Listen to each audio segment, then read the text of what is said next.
I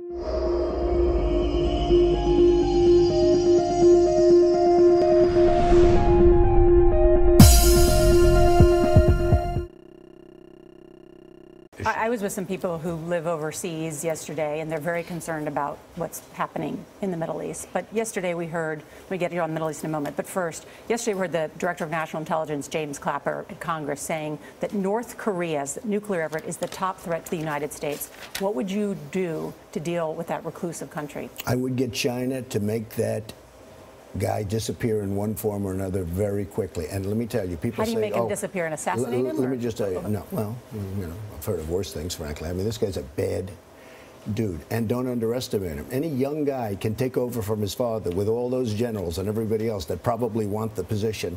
This is not somebody to be underestimated. China has control. I'll tell you why. Because China has control, absolute control of North Korea. They don't say it, but they do. And they should make that problem disappear. China is sucking us dry. They're taking our money. They're taking our jobs. They're doing so much. We have rebuilt China with what they've taken out. We have power over China. China should do that. Now, we can force the Chinese to take care of North Korea? I would force the Chinese to do it economically. Economically, Charlie. They're sucking the money out of us. We have a trade deficit this year with China, $500 billion. They're taking money out of our country. They're taking our jobs. They hold all our debt, too. Well, you know what? I mean, we owe them. Think of it. They take our money, they take our jobs, they take our base, and guess what we owe? Okay. We owe them $1.7 trillion, okay? But we have a lot of power over China. Don't underestimate it. So you were saying to Nora's question, you would leave it up to the Chinese? No, I wouldn't leave it up to them. I'd say, you got to do it. You got to do it. And if they said no, you would do what? I'd be very tough with them on trade. If they said no, what would you do? I would very strongly stop them from ripping. I'm going to stop them anyway to a certain extent, but maybe I'd do it a little bit more forcefully. Yes. One other thing. We make that horrible deal with Iran. The closest partner of North Korea is Iran. Why didn't we put something in there when we're making a deal and when we're giving them $150 billion? Why didn't we do something with Iran where Iran gets in and we force Iran to get in and do something with North Korea? We don't do anything. We should have, when we made that deal is a horror show. It's one of the worst I've ever seen. When we made the deal with Iran, why didn't Kerry say, look, you got to help us out. We have a problem. North Korea, he's playing around with nukes.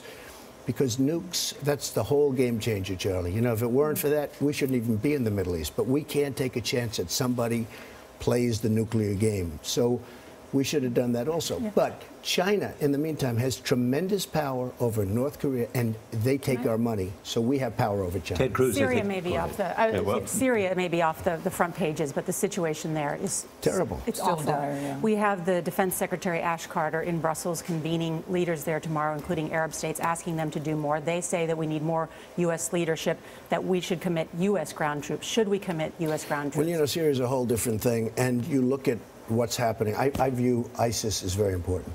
And I love the fact that Russia is hitting ISIS. And as far as I'm concerned, they've got to continue to hit ISIS. But you know what Russia is doing in Syria?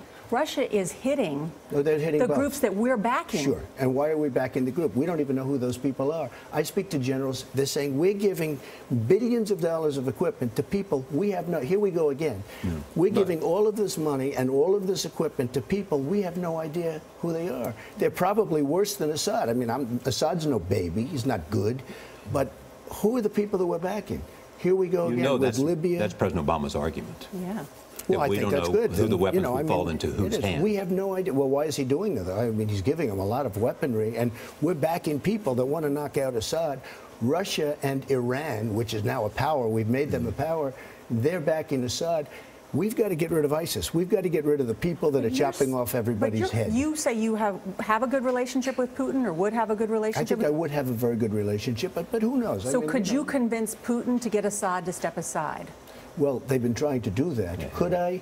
I don't think it's that important, to be honest with you. I think, frankly, let's say you get rid of Assad or you knock out that government. Who's going to take over? The people that we're backing, and then you're going to have, like Libya, right? You take Gaddafi. Oh, we have to get rid of Gaddafi. Look what happened after we got rid of Gaddafi. Look what happened after we got rid of Gaddafi. Gaddafi was a mistake. It was just, yeah, to me, it was a total mistake. I mean, Benghazi was the least. Look at what's going on over there. It's a mess. Nobody knows anything about anything. You look at Saddam Hussein. We get rid of Saddam Hussein, the terrorists. It's the Harvard of terrorists. So getting rid of Gaddafi and getting rid of Saddam Hussein were both mistakes. Had we not done anything, had our politicians gone to the beach and enjoyed the sun, we would be in a lot better position than we are right now. Saddam Hussein, no good guy, but Saddam Hussein killed terrorists. Now Iraq is the Harvard of terror. You want to become a terrorist, go to Iraq. They'll teach you how, okay? Saddam Hussein was a bad guy. But, you know, one other thing he did, he blocked Iran. I mean, once you knocked out that section, all of us, and I said it in 2003, 2004, I was against the war. I said, you're going to have the Middle East is going to be a mess. They used to fight forever. They couldn't move. They go 10 feet one way, 10 feet the other. Now you have a total destabilization in the Middle East because we knocked out one of the blocks. South Korea. I love South Korea. I have buildings in South Korea. I've done jobs in South Korea. It's great. We have right now 28,000 soldiers on the line between North and South. Right? 28,000 soldiers. They pay us peanuts. Peanuts. And every time he acts up from North Korea, he acts up. You know, he has his little fits. Okay? He acts up. And every time he acts up, South Korea says, oh. And we start sending our ships, our planes, or this, or that. Right? They pay us peanuts compared to the cost of this. Now, think of it. And then one of the papers called the other day, and they said, would you speak to the leader of North Korea? I said, absolutely. Why not? Why not? And they come out, Trump would speak to him. Who the hell cares? I'll speak to anybody. Who knows? There's a 10% or a 20% chance that I can talk him out of those damn nukes, because who the hell wants him to have nukes? And there's a chance. I'm only going to make a good deal for us, but there's a chance. But it was like, and Hillary said, he would deal with this dictator. You know, I give me a, oh, you know what? I know they've been doing it a long time, folks. They are rank amateurs, okay? Hillary is a rank amateur. She's been doing it forever, and she still doesn't get it. What the hell is wrong with speaking? And you know what? It's called opening a dialogue. It's opening a dialogue. And I don't say it's going to happen, and probably it won't. But there's nothing. I wouldn't go there. That I can tell you. If he came here, I'd accept him. But I wouldn't give him a state dinner like we do for China and all these other people that rip us off, or we give them these big state dinners. We give them state dinners like you've never seen. We shouldn't have dinners at all.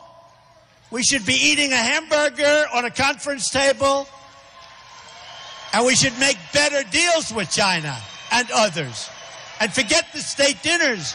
You forget the state dinners. That cost, by the way, a fortune. It was just before midnight in North Korea, another test of an intercontinental ballistic missile, or ICBM. North Korean leader Kim Jong-un watched over the most advanced display of his military's missile capabilities yet.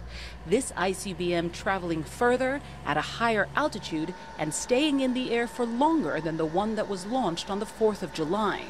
Analysts estimate it has the range to hit mainland United States. The rare nighttime test from a news site apparently intended to demonstrate more flexibility when it comes to where and when a launch can take place. Through this test, the reliability of our ICBM system has been reconfirmed. It demonstrates our ability to attack with the ICBM at any time from any place, and it proves that all parts of the U.S. are within our firing range.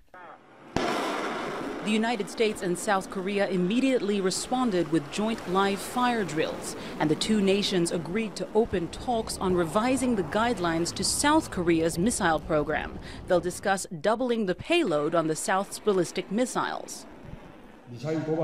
We sternly warn that if North Korea continues its missile provocations, we will firmly prepare ourselves with various core military strength. North Korea should not misjudge or test our will. The government in Seoul also wants to deploy more launchers as part of the controversial U.S. missile defense system known as THAAD, which Beijing has strongly opposed. We will discuss as soon as possible temporary placement of additional THAAD launchers by the US forces Korea, and we will establish our independent defense system against North Korea's nuclear weapons and missiles. South Korea had been proposing military talks with the North, but it received no answer. President Moon is calling for a stern response, including from the UN Security Council. That would require approval from China and Russia. U.S. Secretary of State Rex Tillerson said in a statement, as the principal economic enablers of North Korea's nuclear weapon and ballistic missile development program, China and Russia bear unique and special responsibility for this growing threat to regional and global stability. China doesn't want tough sanctions because it's afraid of a grave economic crisis inside North Korea. North Korean state media quoted Kim Jong-un as saying that the U.S.'s talk of war and extreme sanctions only emboldened North Korea and offered a better excuse for its nuclear weapons. Kathy Novak, Al Jazeera, Seoul.